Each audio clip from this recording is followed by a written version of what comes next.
This is a Saturday Morning TVLog from Big D's Entertainment Rankings and Reviews. Nuff said. Welcome, true believers, to another Saturday Morning TVLog, and this time around it's Spider-Man and His Amazing Friends, brought to us by Marvel Productions. Greetings, my fellow YouTubers. I'm Doyle, the Big D to y'all. This, of course, is Big D's Entertainment Rankings and Reviews. So today's Saturday Morning TV log is Spider-Man and His Amazing Friends.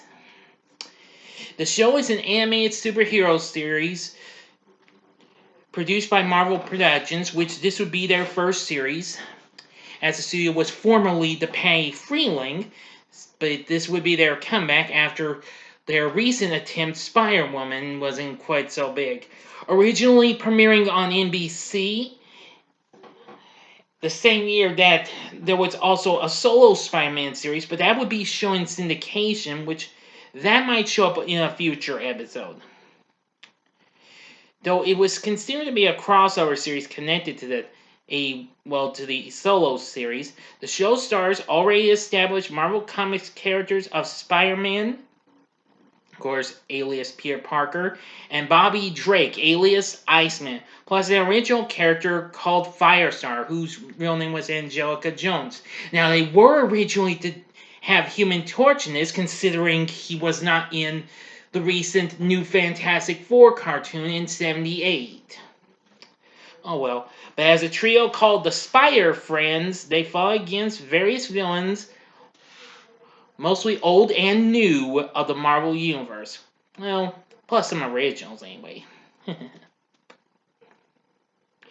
David DePatie was an executive producer of this, along with Lee Gunther, who would also work on, several other shows that Marvel Productions would do.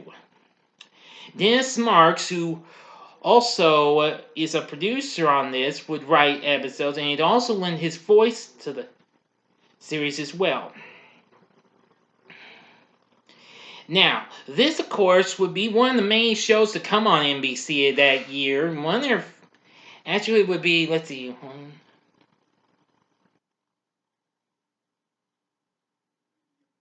Actually, it'd be one of the 4 new shows that NBC would premiere. Of course, the others being the Smurfs, the Kids Superpower with Shazam, which that'll be in a future episode, and Space Stars, which will also be in a future episode of the Saturday Morning TV log. Anyway, the show ran as Spider-Man's Amazing Friends for 3 seasons overall, consisting of 24 episodes produced and aired during the 3-season run. In the second season, the show was later changed, to add the Mean Green Machine himself, the Incredible Hulk, to form the Incredible Hulk and the Amazing Spider-Man, but then they switched it over to the Amazing Spider-Man and the Incredible Hulk the following season. But anyway, however, after the Hulk was dropped, the show was back to its original stuff on NBC for 2 more seasons. Unfortunately, they used the closing credits for the Incredible Hulk and Amazing Spider-Man. You know what I mean. However, the show later got shown in syndication, and then later on the UPN network in the late 90s, where it was restored with the original closing credits. Anyway, in the show, Peter Parker, alias Spider-Man, along with Bobby Drake, alias Iceman, and Angelica Jones, alias Firestar, are all college students at Empire State University. After working together to defeat the Beetle in one episode and recovering the power booster he stole from Tony Stark, alias Iron Man, we only get to see a brief showing of Iron Man for the first time since the 1966 cartoon series that was shown in the syndicated Marvel superhero show. The trio decided to team up permanently as the Spider Friends. Now, of course, this was actually featured in the episode from Season 3, Origin of the Spider Friends. They lived together in the home of Peter's Aunt May, along with Firestar's adapted pet dog, Miss Lion. Anyway, together the superhero battle various supervillains. Most of them come from the comics, most notably some Spider-Man foes like the Green Goblin and Mysterio, the Sandman, and of course Doc Ock. They'd also face off against other characters such as Magneto and Doctor Doom as well. Well, of course, Doom would also appear in the solo Spider-Man cartoon as well. Now, some stories feature team-ups with other characters from the Marvel Universe, including Captain America and Thor, who would also make their comeback since the 1966 Marvel Superhero Show, plus Sunfire and the mid-1970s incarnations of the X-Men. There'd be lots of other characters introduced throughout the series. But anyway, after a total of 24 episodes were produced and aired during the 3-season run, the show ended.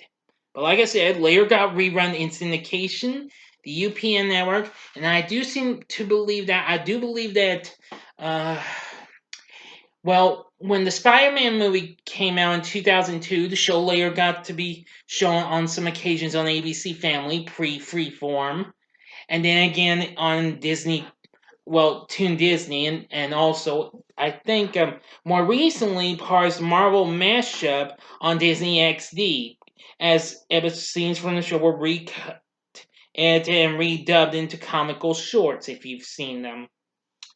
Anyway, now all episodes have been released on DVD, but unfortunately in the UK.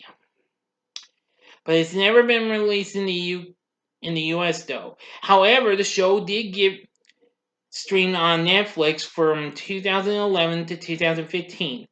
The show would become part of Disney Plus when it started in 2019, where most of the episodes are there, which unfortunately the final first season episode known as The Quest of the Red Skull is excluded for certain reasons, unfortunately. Anyway, the show did get its own comic, actually. The first issue of the Spider-Man's Amazing Friends comic was adapted the pilot episode, The Triumph of the Green Goblin. Though it altered the story to bring it in line with the Marvel Universe continuity and stuff like that, it was not considered part of said continuity, though. Oh well. But anyway, that's about it. But anyway, as a kid, I did grow up watching this. I did get to see reruns of this. And I've rewatched it twice on Disney Plus. It's one of my main favorite Saturday morning cartoons of the early 80s. And I gotta say, it's an awesome show. This is a show I would recommend if you've never seen it. If you want to see it, check it out. It is on Disney Plus, but like I said, not all episodes. The Quest of the Red Skull episode is excluded for certain reasons. Nevertheless, the show had a great voice acting cast that includes several great voice actors, including Hans Conried, Jerry Dexter, George DeCenzo. Let's see. Alan Melvin, producer Dennis Marks, John Stevenson, Janet Waldo, William Woodson, and even Alan Young. Plus Michael Bell, Bob Bergen, Susan Blue. Oh, the list goes on. But anyway, but for the core, and of course, there was also legendary voice actress June Foray, who did the voice of Aunt May. But as for our main characters, voicing Peter Parker and Spider-Man is Dan Gilvezan, who would later go on to voice Bumblebee in the original Transformers a few years later. Unfortunately, he didn't do the voice of Spidey in the solo cartoon. Someone else did. I can't remember the name of the actor, though. Voicing Bobby Drake and his alter ego Iceman is voice god Frank Welker. And voicing Angelica Jones, alias Firestar, is actress Kathy Garver, who was best known for playing Sissy on the 60s sitcom Family Affair. But anyway, that's it. That's all of Spider-Man's Amazing Friends. One of my main favorite Marvel tunes, and I love it. I don't know. It would probably be if I chose. It would probably be my second favorite Spider-Man cartoon of all of them all, aside from the '90s version, which I'll do sometime down the road. I don't know when, but stay tuned. Details to follow, as always. So anyway, what are your thoughts on this series? Have you ever watched Spider-Man's Amazing Friends when you were a kid or growing up? You can tell me in the comments section below. And which of the Spider Friends do you like? You like Spidey, Iceman, or Firestar? Or you like all three of them? You can even give me an answer to that. Just tell me in the comments section below. If you like this video, click the like button below, subscribe to my channel, and be a part of the Big D Nation. Thanks for checking out this Saturday Morning TV log, and if you like this, check out these previous Saturday Morning TV logs.